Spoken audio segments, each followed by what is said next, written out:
አንተን የሚያክል ሰው እንዴት ሰው ይገዛል? ሲሆን ይገዛል እንጂ ለምን ትላካለህ? አንተ ወረዳ ይዘህ ዞን ይዘህ ሚኒስተር ይዘህ ለሰው ተላላኪ ከምትሆን ለምን ላኪ አትሆንም?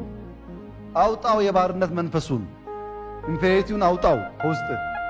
ለጊዜው ይጠቀምብሃል እንጂ አንተ ሰው ነህ ብሎ አያስብም።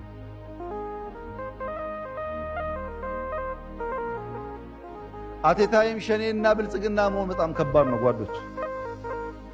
ይለያያል ሐሳቡ።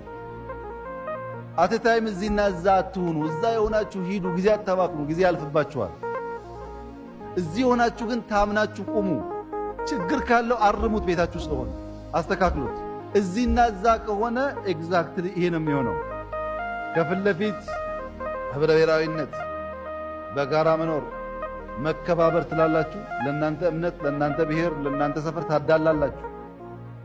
በሁለት ልብስ የሚጓዝ ሰው እንዴት ብሎ ሀገር ትራንስፎርም ማድረግ ይችላል? አብሮ መራመድ አስቸጋሪ ነው። የራሳችሁን ጊዜ ትበላላችሁ።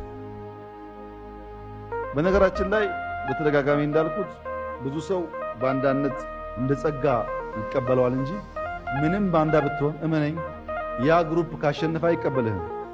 ለምን መሰለ? እኛ ኢህአደግ ውስጥ ገብተን አድገን ኢህአደግን ከውስጥ ስላፈረስን ማንም ኃይል ከውስጥ አያፈርሰንም። የምናውቀው ነገር እንዴት ከውስጥ እንደሚፈርስ ነው። አይቻልም። እሱ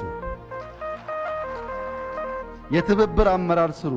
ኦሮሚያ የሚባል ብቻውን ሰርቶ መቀየር አይችልም። አማራ ገበያው ነው፣ አማራ ግብአቱ ነው፣ አማራ ጉልበቱ ነው። መተጋገዝ አለበት። ወላይታ የሚባል አይችልም ብቻውን። ሲዳማ ገበያው ነው፣ ጉልበቱ ነው። ዳውሮ አይችልም ከከፋ ውጪ። ስልጤ አይችልም ከጉራጌ ከሃዲያ ውጪ። ተባብረን ነው። ትብብርን መደጋገፍን ገንዘብህ ማድረግ አለብህ። ለብልጽግና ለሀገር ለውጥ ስትል